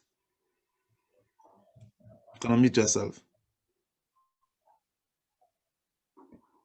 Thank you, my brother. Good evening. Good evening. Well, Very happy that I have learned a lot this evening. But my question is now, we as Nigerians, how do we feel after listening to you that we are a member of a country that cannot even defend the military men? According to you, some of the military men were killed and buried in mass grave. That one is one question. Number two is it true that some of Boko Haram members are now in Nigerian military force? And then the last question goes this way. Now that the head of Boko Haram have been killed, is there any more hope for the rescue of people that are being kidnapped by the Boko Haram? Thank you. Thank you very much. Right. Let me start from the last question. There is no hope that anybody will be released. I'm a harbinger of bad news when it comes to that, and my apologies. There is no such thing. Until we do what's right, that won't happen. Sadly, the official and the real death of Shekau is a blip. Now, if you do understand the workings of insurgency, and as it has happened in Borno over the past years, you would find out that what we've also created are micro, and let me put it in this perspective. I don't know how many of us listen to, if you heard Doctor correctly, let me reemphasize. There are large interests. If you look at Borno as a state, I like to say this first and foremost. For some of us, maybe for another program, we probably would have some of us explain the politics of the creation of Yobe states from Borno states. That in itself helps us understand this large spectrum of conflicts. Having said that, your next question is protecting soldiers. Maybe I should answer that question by saying, sadly and painfully, let's leave the foot soldiers. Let's leave the rank and foolish. Do you know that we've lost approximately 17 officers upward, from captain, major, upwards, 17. Where does that happen if not in Nigeria? And out of that sad figure, one of the things that hurt a few of us is that a sizable amount of these are through ambush. Now that should spin a question in your mind. Why ambush? Why are Nigerian soldiers ambushed? I won't answer that. To the other question you asked, and this is me being very frank and truthful, I know we are very emotional people. I know we get upset. Sometimes it hurts us. There are Boko Haram sympathizers in the Nigerian military. I say that without any equivocal doubt. I know a couple of them. But that Boko Haram repentant or non-repentant or de-radicalized were put in the army, that didn't happen. That has never happened. I know we are terrible. I know we make all kinds of mistakes. I know we do all kinds of propaganda. That has, and this is where the truth lies. You don't even need them. You don't need them. I don't know. I don't know why one of our listeners had to spill that. But I mean, what is there to hide? In some places in Borno, our soldiers run. Our soldiers run away. Nobody wants to die because they are underarmed. Apart from being underfunded, no, they don't have the equipment. So the question of recruiting a typical Boko Haram soldier will not leave Boko Haram to join the Nigerian army. Elombah, he won't. Because he's better off with Boko Haram. Yes, because he's better off. Equipment-wise, fund-wise. That is terrible.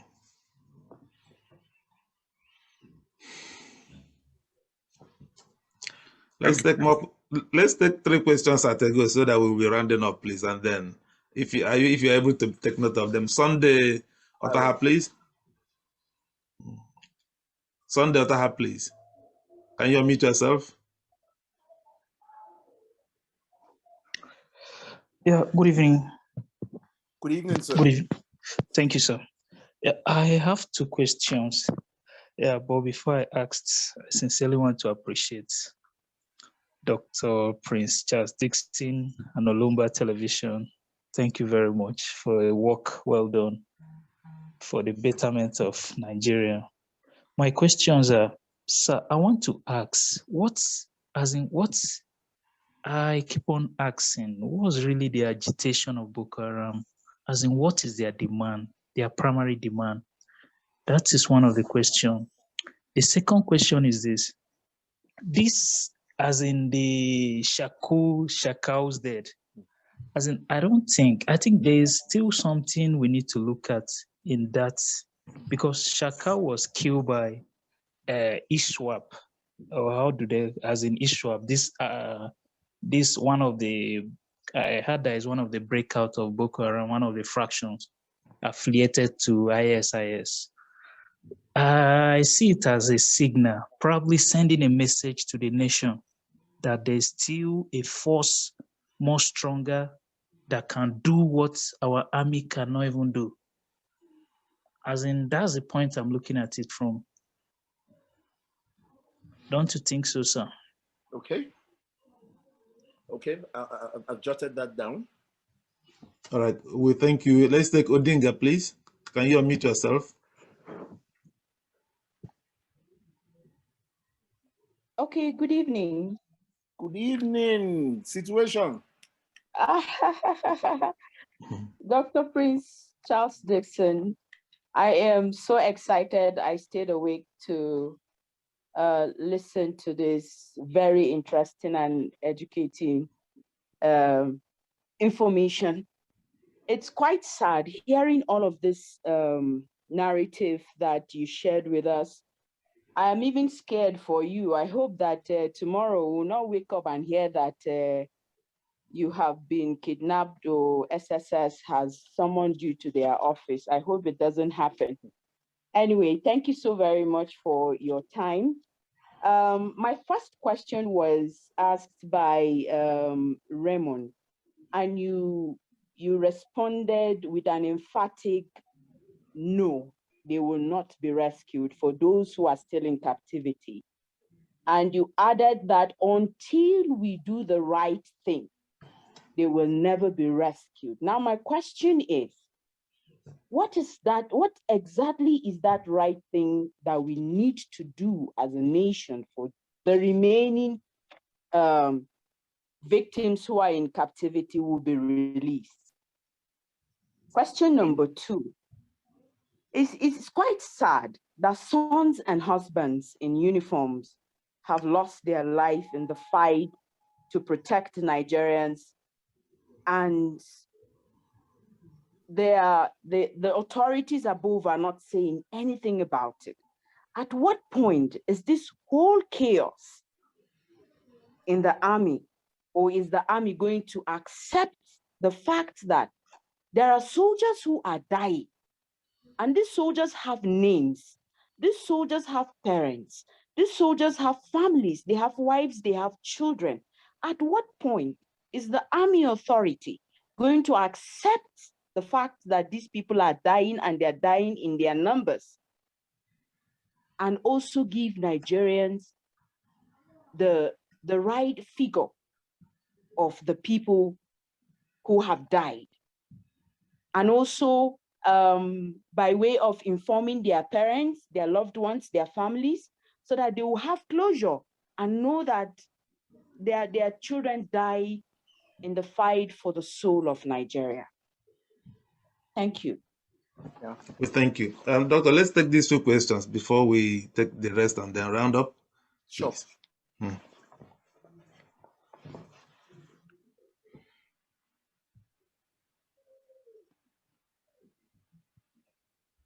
Okay, we'll take these questions, right? Yeah, let's consider the ones that we've asked already so that we don't get, because they are very, very germane. Yes. Yeah, so thank you very much, Odinga and Sunday Otawa. I think those are your names. That I saw that. Let me start from Odinga. Ladies first. My apologies. If I was talking to a colleague yesterday at the Washington Post, I remember, yes, and we had a good belly laugh after talking about everything Nigerian and some other things. And this is where we had to shake our heads. And this is me answering the question. Odinga, you said, at what point would the Nigerian leadership tell the parents of these soldiers? At what point will they own up and give us figures and all that? I think that sums up your question. You feel pretty sad. Now, let me answer that question by bringing us up to speed on something that should sadden us if we call ourselves patriots. So the Nigerian military spokesperson on Monday, on Wednesday, if I recall very well, said that I'm borrowing his words. He said that the army is looking carefully. Elombah, it says the army is looking carefully into the deaths of Shekau. Now, you don't even need the expert like myself. You could just do a Google and see the same army showing us the dead body of Shekau. Then you ask yourself, which army? Is it that the army suddenly has a short fuse memory to have forgotten what it said? You know? And I listened to him say that in the past, they've actually reported that he's dead, and then he comes back. You see, that now answers your question, how embarrassing it is. They didn't say we come back. They actually said Shekau comes back. So that puts a fusion of the Shekau is killed. The army says he has been killed. Then Shekau comes to embarrass us by saying, here I am, Superman. I'm not gonna die. I can't die. I haven't died. That tells you how ridiculous and where we are sitting. So if Shekau dies multiple times and is not dead, put that in perspective of what happens to the Nigerian soldiers where there is no even record. Now, I can tell you this. One of the reasons why we're where we are again is you can't run away from history, whether in the long term or the short term.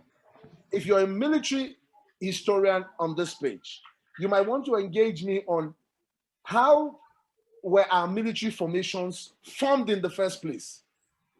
You might want to look at the first military intervention in Borno State, Operation Flush. Operation Flush basically was extrajudicial killings, whether you like it or not. There was a poor understanding and you just went in there and people were being killed. I tell you, as an onlooker this time around, it's similar to what's happening in the Southeast. You just lump in there and you're killing whoever comes around. So you're repeating the same thing. And when the bubble does burst, you will get another Boko Haram.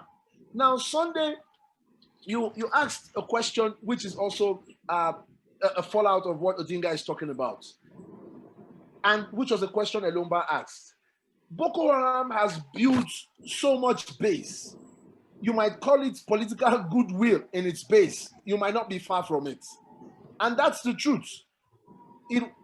I asked an insider when we spoke, and it was a very simple and direct question. Where did Boko Haram get funds to share to communities it had captured only recently? Where did he get that money? And do you honestly think that people in some of those places actually want to be liberated? Or liberated, as it were.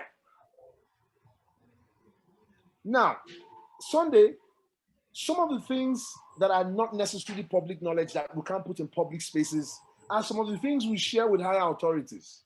But when we've discovered that we need indeed a counterinsurgency to deal with this insurgency because you don't even know who you're talking to, we just keep mute. The death of Shekau is not a blessing. No, it's not. If you look at it holistically, it's like taking away a command chain, and then you have, because as it is, there's a part of this conversation, Elombah, we didn't even talk about. We didn't talk about the splinter groups from Boko Haram itself, the splinter groups in Niger State, the splinter group in Bauchi, the splinter group in bushes in Kaduna. We didn't talk about Ansar. We didn't talk about them. So if you've killed Shekau, what happens to these groups? The groups that are working in the forests of Kaduna are working independently of Boko Haram. And that's something that should scare any of us. No. There's a question I'm afraid to ask, but I will still ask it. What you've just said about the Boko Haram in Niger State and Kaduna, is there a Boko Haram splinter group in Southwest and Southeast Nigeria? No. Or is there a possibility that it will emerge? There is a possibility. But right now we don't have. No, we don't have. And let me answer that furthermore, in answering that question. Sunday, you had talked about ISWAP. It's quick to think that ISWAP and Boko Haram are different and same. But you see, ISWAP itself was also a splinter group from the Shekau group about 4 or 5 years ago.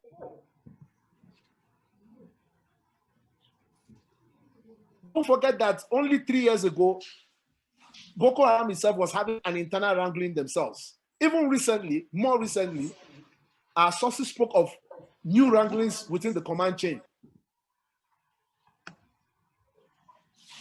So it's not exactly good news. All right. Loretta Chala, you can please unmute yourself and ask your question. The guy with iPhone, if you tell me your name, I will rename your device so that you can ask your question. And then we take final question from Chuka Odenkwo before we round it up.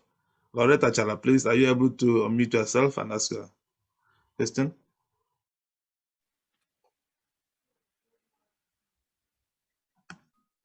If not, we ask Chuka. Okay, good evening. Okay, go ahead. Go ahead, Loretta, please. Yeah. Good evening, ma'am. Yeah, good evening, everyone. I think Odinga asked my question, and so I wouldn't have to repeat saying. So I'm okay. Thank you. Thank you very much. Thank you very much. Chika Odenkwo. Yes. Yes. Back again, Prince Charles. I think maybe we need to add this. It's not about issue of Boko Haram. It's about the whole structure itself. I spoke to someone, and they told me of one particular story of one particular state whereby the de-radicalization program was concluded for 2 of the members of the group that came from a particular state, and they went back to the state, and the state government, there was no structure. I think the best thing is to allow your network. Chika, let's allow your network to stabilize, and I'll allow you to come back with your question just in a few minutes, please, so that your network can stabilize. So, but let's ask. You said your name is Abdul Shakur. Yes, you can unmute yourself and ask your question. Abdul Shakur, let me. Oh, sorry. Where is he? Abdul Shakur, unmute yourself, please, to ask your question. Okay, thank you very much, sir. My boss, PCD, I remember you, sir. Well, part of the question I wanted to ask, I think in the course of answering some other questions, we're able to answer them. And there's a gentleman that asked a question, and I think you omitted answering that question. His first question was, what is this Boko Haram's demand? What do they really want? What are they demanding for? What are they asking for? What do they really want from us or from Nigeria?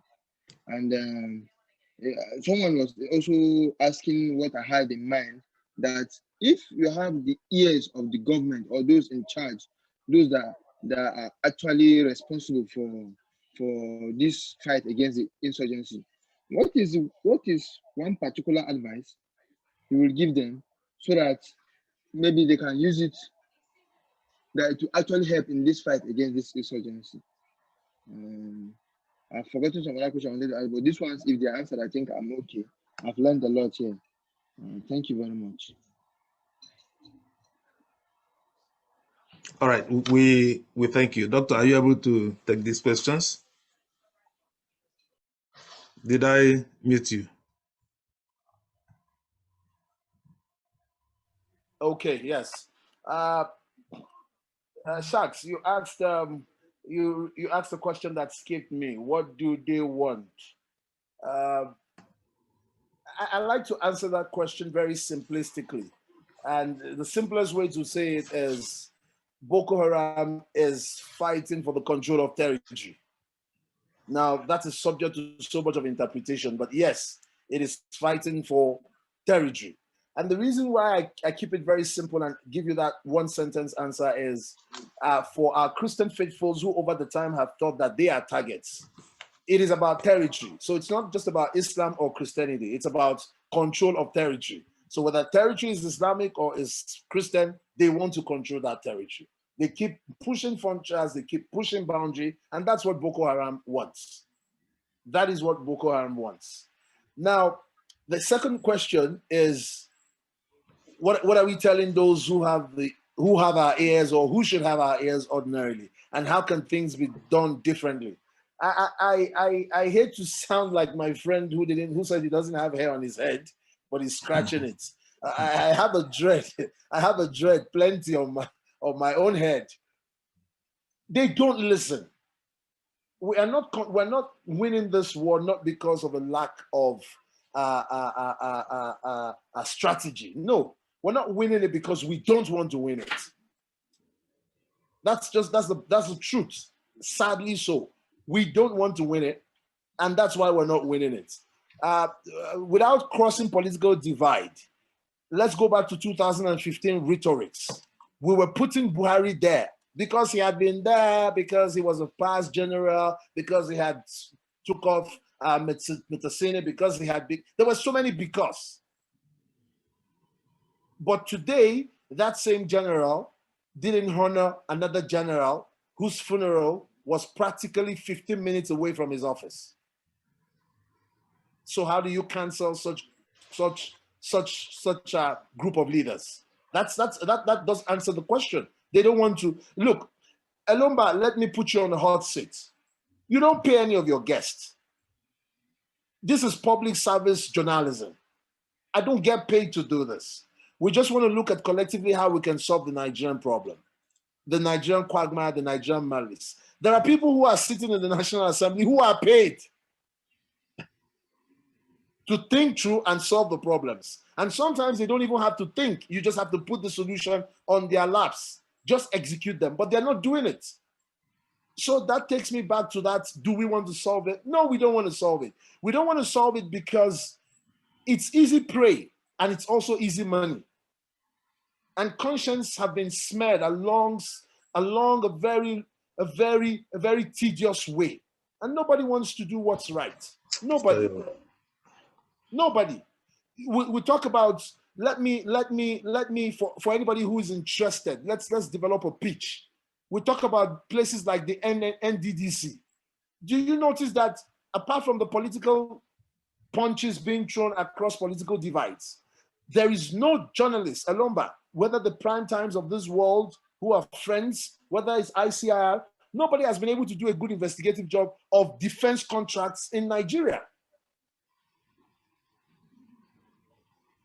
If you go that way, like Odinga said, you just like, that guy was in one of our programs, so it's a sad thing. It's a sad thing. Yeah, I agree with you. Let's take finally, there is a question here from Blessing to Know. He said, Dr. Prince, you sounded authoritative when you confirmed that Shekawi is indeed dead.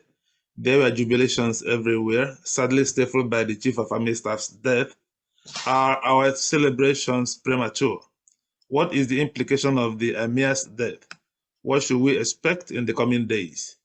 What will you advise the military high command if you have their ears? We've taken the last question, but what do we expect in the coming days and the three previous questions before that? And before you to take this question, let's quickly hear from the rest and then you answer those questions with your concluding comments. Marcel, quick, 30 seconds. What do you want to say? And Odinga, 30 seconds. Okay.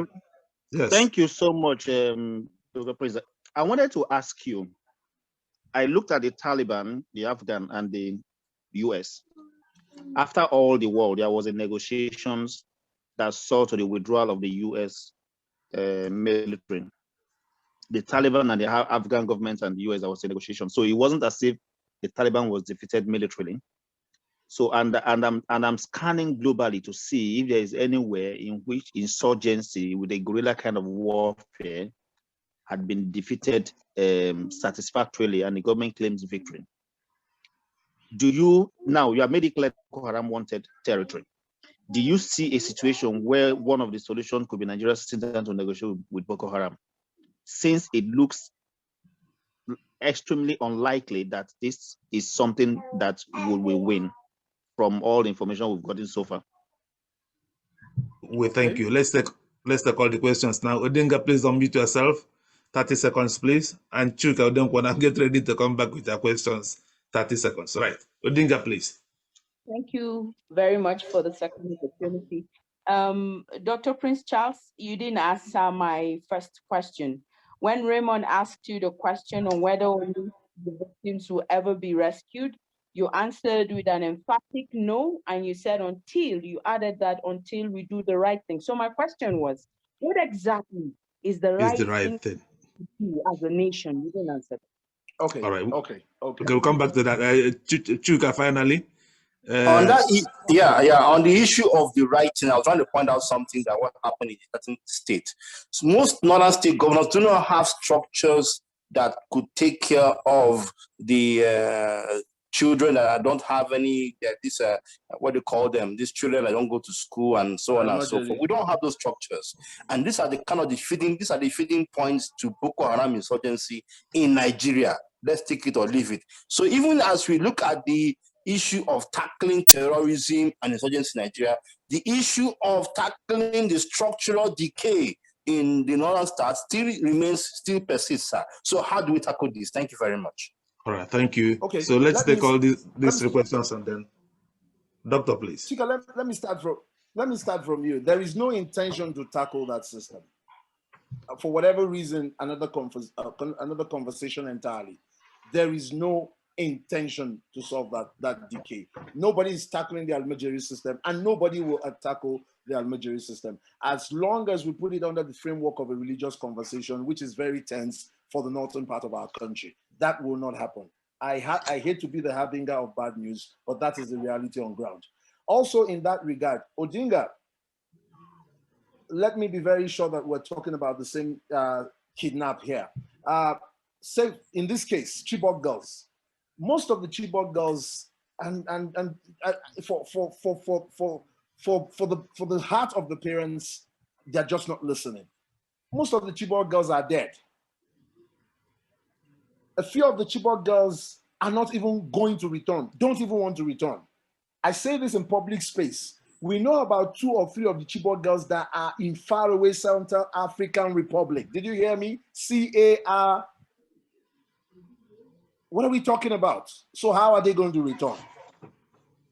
They would never return. They just would never return. I know that's sad. That's like hitting a dead nail, but that's what it is. And that takes me straight to our the first question in this line.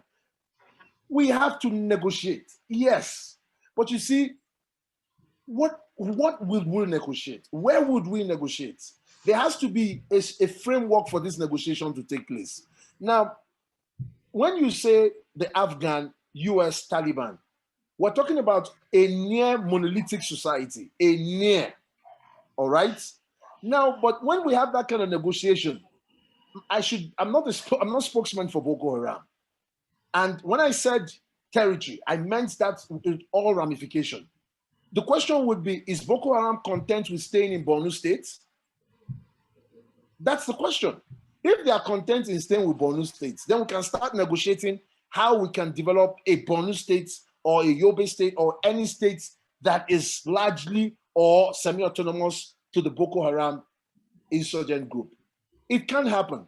And then the dynamics and permit me to bring in my expertise internationally. If you look at what's happened in Colombia, you begin to understand. When we don't have this kind of system where we're talking about one language, one ethnicity, you're going to have these dynamics. If the government, as it were, doesn't want to listen to a conversation around structuring the country, then they don't want to listen to a conversation around applying other methodology to ending insurgency beyond the military option, which as it is not exactly working well. Again, some of us are of the opinion that if we concentrate on the military option and we do what's right, a certain enviable amount of success can also be recorded. But what we're doing currently is, whether we're negotiating, whether we're using military tactics, whatever strategy we're using, they're all haphazard. Let me give you an example. Elombah, please don't laugh. In my entire conversation, where does my friend Sheikh Gumi feature? I wanted to ask that question when you mentioned about El Zazaki, but like I said, we have another. We'll have this interview another time. So is Sheikh Gumi, is he part of having that larger conversation with the insurgents or with the bandits? So you find out that it's a haphazard lack of direction that has put us where we are. And I'm sorry. I really am sorry. But this is what is hitting us. And then Blessing. Whew, I think I should end this way. Reflection for us. So you're asking me, what should the military high command do? I will be telling you what the military high command is currently doing. The military high command is looking for a soldier who is politically correct. They're looking for a soldier who's got skeletons in his cupboard so that they can pull him down if he does what's wrong. The military high command is looking for what's ethnically correct. So we're trying to do the politics of, if we have to bring in a Muslim to replace, the Muslim has to be from the North Central or the North. That's what they're currently doing. They are not replacing a good soldier or a good general who has gone away with another good general. That's not how it's done. That's the sad story.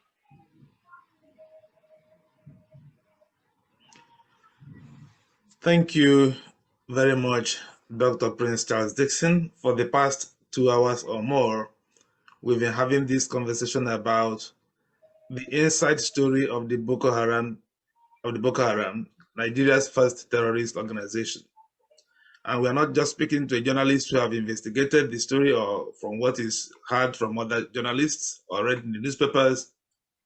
We are speaking to someone who has devoted so many years to investigate the Boko Haram terrorists themselves, who have actually spoken to some leaders of Boko Haram, who have actually spoken to Nigerian military fighting Boko Haram, who have actually spoken to lots of victims of Boko Haram insurgency. So thank you very much, Dr. Prince Charles Dickson, for being with us today. Thank you, Elombah. Thank you, our wonderful audience. It has been my pleasure. And I've also learned from a couple of the questions you asked. Thank you so very much. And there are still so many questions I'm receiving both on the social media and on the chat room. And some questions I even have myself. So I don't know whether you will kindly come back next time for me to ask the rest of my questions. So my hands are tied. If you call me, I cannot say no. And thank you so very much. So thank you very much, our audience, especially those who ask questions. There are so many of you. I cannot mention your names one by one, and all those who participated, ventured opinions, and asked questions, both here on YouTube and on Facebook. I thank all of you, and I wish all of you a very good evening. Thank you.